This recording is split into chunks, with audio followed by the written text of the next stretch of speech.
ಸರ್ವಮಂಗಳ ಮಾಂಗಲ್ಯೆ ಶಿವೆ ಸರ್ವಾರ್ಥ ಸಾಧಿಕೆ ಶರಣ್ಯೇ ತ್ರಯಂಬಕೆ ಗೌರಿ ನಾರಾಯಣಿ ನಮೋಸ್ತುತೆ.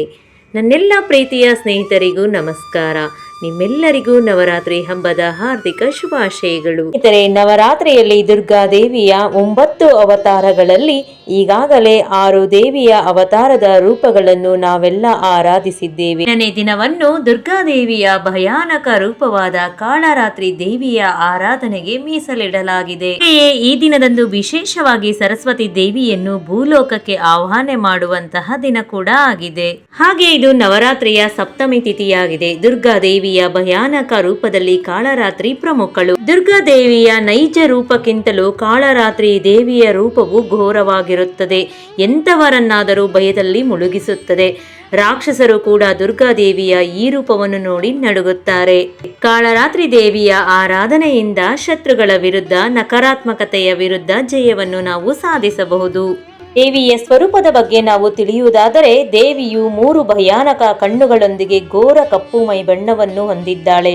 ಬಿಚ್ಚಿದ ದಟ್ಟ ತಲೆಗೂದಲು, ಕೊರಳಲ್ಲಿ ರುಂಡಮಾಲೆ, ಬಾಯಲ್ಲಿ ಉರಿಯುವ ಬೆಂಕಿಯನ್ನು ಹಾಗೂ 4 ಕೈಗಳನ್ನು ಹೊಂದಿದ್ದಾಳೆ. ಈಕೆಯ ಮೇಲಿನ ಬಲಗೈ ವರಮುದ್ರೆಯಲ್ಲಿದ್ದರೆ ಕೆಳಗಿನ ಬಲಗೈ ಅಭಯ ಮುದ್ರೆಯಲ್ಲಿರುತ್ತದೆ. ಹಾಗೆಯೇ ದೇಹದ ಎಡಭಾಗದಲ್ಲಿರುವ ಒಂದು ಕೈ ಮುಳ್ಳನ್ನು ಹೊಂದಿರುವ ಖಡ್ಗವನ್ನು ಆಯುಧವನ್ನಾಗಿ ಹಿಡಿದರೆ, ಇನ್ನೊಂದು ಕೈಯಲ್ಲಿ ಖಡ್ಗವನ್ನು ಹಿಡಿದುಕೊಂಡು ಕತ್ತೆಯ ಮೇಲೆ ಸವಾರಿ ಮಾಡುತ್ತಾಳೆ. ತಾಯಿ ಈ ರೂಪವನ್ನು ಅವತಾರವೆತ್ತಿ ಬರಲು ಕಾರಣವೇನು ಎಂಬುದರ ಬಗ್ಗೆ ಒಂದು ಕಥೆಯನ್ನು ತಿಳಿದುಕೊಳ್ಳೋಣ. ರಾಕ್ಷಸರಾದ ಶುಂಭ, ನಿಶುಂಭ ಮತ್ತು ರಕ್ತ ಬೀಜಾಸುರರು 3 ಲೋಕಗಳಲ್ಲಿ ತಮ್ಮ ಭಯವನ್ನು ಸೃಷ್ಟಿಸಲು ಮುಂದಾದರು. ಇದರಿಂದ ಆತಂಕಗೊಂಡ ದೇವತೆಗಳೆಲ್ಲ ಶಿವನ ಮೊರೆ ಹೋದರು.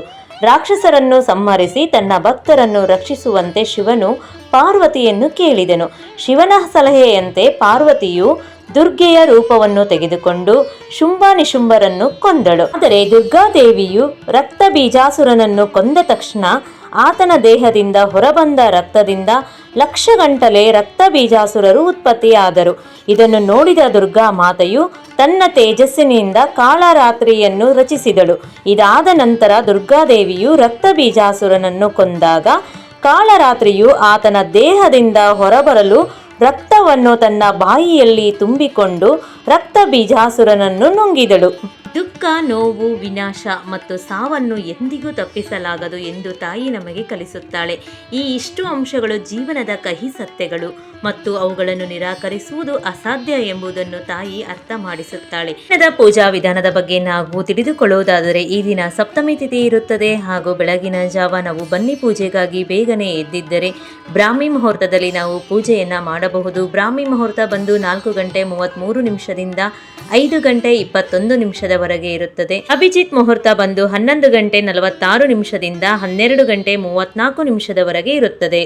ಇವತ್ತಿನ ಬಣ್ಣ ಬಂದು ಆರೆಂಜ್. ಕೇಸರಿ ಬಣ್ಣದ ಬ್ಲೌಸ್ ಪೀಸ್ ಆಗಿರ್ಬೋದು, ಸೀರೆಯನ್ನ ದೇವರಿಗೆ ನಾವು ಅಲಂಕರಿಸಿ ಕೂಡ ಆರೆಂಜ್ ಅಂದರೆ ಕಿತ್ತಳೆ ಬಣ್ಣದ ಬಟ್ಟೆಗಳನ್ನ ಧರಿಸಿಕೊಂಡು ಪೂಜೆಯನ್ನು ಮಾಡಬೇಕು.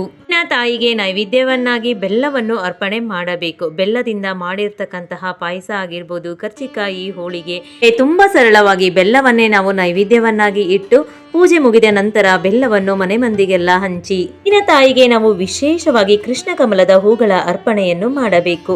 ಅದು ಸಿಗದಿದ್ದ ಪಕ್ಷದಲ್ಲಿ ಶಂಕು ಹೂವನ್ನು ಅರ್ಪಣೆ ಮಾಡಿ. ಇದು ಸಿಗದಿದ್ದ ಪಕ್ಷದಲ್ಲಿ ಕೆಂಪು, ಹಳದಿ, ಬಿಳಿ ಬಣ್ಣದ ಯಾವುದೇ ಹೂಗಳನ್ನಾದರೂ ನೀವು ಅರ್ಪಣೆ ಮಾಡಬಹುದು. ಈ ದಿನ ತಾಯಿಯು ಶನಿಗ್ರಹದೊಂದಿಗೆ ಸಂಬಂಧವನ್ನು ಹೊಂದಿದ್ದಾಳೆ. ಈ ದಿನ ನಾವು ಶನೀಶ್ವರ ಸ್ವಾಮಿಯನ್ನು ಕೂಡ ಆರಾಧನೆಯನ್ನು ಮಾಡಬೇಕು. ಈ ಇಬ್ಬರು ದೇವರ ಆರಾಧನೆಯಿಂದ ಜಾತಕದಲ್ಲಿರ್ತಕ್ಕಂತಹ ಶನಿ ದೋಷ ಕಡಿಮೆಯಾಗುತ್ತದೆ. ಶನಿಯ ಪ್ರಭಾವ ಹೆಚ್ಚಿದ್ದಾಗ ನಮಗೆ ಸುಮಾರು ತೊಂದರೆಗಳು ಆಗುತ್ತಾ ಇರುತ್ತೆ. ಈ ದಿನ ಆರಾಧನೆ ಮಾಡುವುದರಿಂದ ಸಮಸ್ಯೆಗಳ ಪ್ರಮಾಣ ಕಡಿಮೆಯಾಗುತ್ತದೆ. ಈ ದಿನ ನಾವು ತಾಯಿಯನ್ನು ಪೂರ್ಣ ಶ್ರದ್ಧಾ ಭಕ್ತಿಯಿಂದ ಆರಾಧಿಸಿದರೆ ಇಂತಹ ಕಠಿಣ ಪರಿಸ್ಥಿತಿ ಬಂದರೂ ಕೂಡ ತಾಯಿ ನಮ್ಮನ್ನು ರಕ್ಷಣೆ ಮಾಡುತ್ತಾಳೆ. ಅಷ್ಟೇ ಅಲ್ಲದೆ ಅಕಾಲಿಕ ಮರಣದಿಂದ ತಪ್ಪಿಸುತ್ತಾಳೆ. ಆತ್ಮಕ ಶಕ್ತಿಗಳ ಪ್ರಭಾವ ನಮ್ಮ ಮೇಲೆ ಬೀಳದಂತೆ ನೋಡಿಕೊಳ್ಳುತ್ತಾಳೆ.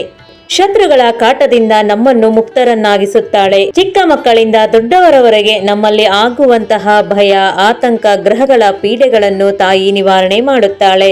ಅಷ್ಟೇ ಅಲ್ಲದೆ ರೋಗಗಳಿಂದ ನಾವು ಬಳಲುತ್ತಿದ್ದರೆ ನಮ್ಮ ಆರೋಗ್ಯದಲ್ಲಿ ತುಂಬಾ ಸುಧಾರಣೆಯಾಗುತ್ತದೆ. ಅಷ್ಟೇ ಅಲ್ಲದೆ ಸ್ನೇಹಿತರೆ, ಪೂಜೆಯಷ್ಟೇ ವಿಶೇಷವಾಗಿ ನಾವು ದೇವಿಗೆ ಮಂತ್ರಗಳ ಪಠಣೆಯನ್ನು ಮಾಡಬೇಕು. ಓಂ ಕಾಳರಾತ್ರಿಯೇ ನಮಃ ಎಂಬ ಈ ಒಂದು ಸರಳ ಮಂತ್ರವನ್ನ ನೀವು 108 ಬಾರಿ ಪಠಣೆ ಮಾಡಿ. ಜಯ ತತ್ವಂ ದೇವಿ ಚಾಮುಂಡೆ ಜಯ ಭೂತಾರ್ತಿಹಾರಿಣಿ ಜಯ ಸರ್ವಗತೆ ದೇವಿ ಕಾಳರಾತ್ರಿ ನಮೋಸ್ತುತೆ. ಸ್ನೇಹಿತರೆ, ಈ ಮಂತ್ರಗಳೊಂದಿಗೆ ಈ ಹೆಚ್ಚಿನ ಮಂತ್ರಗಳನ್ನು ನೀವು ಪಠನೆಯನ್ನು ಮಾಡಿ, ಸಾಧ್ಯವಾಗದಿದ್ದ ಪಕ್ಷದಲ್ಲಿ ನಿಮಗೆ ಸುಲಭವಾಗಿ ಹೇಳುವಂತಹದ್ದಾದರೆ ದುರ್ಗಾದೇವಿಯ ಅಷ್ಟೋತ್ತರಗಳನ್ನು ಪಠನೆ ಮಾಡಿ.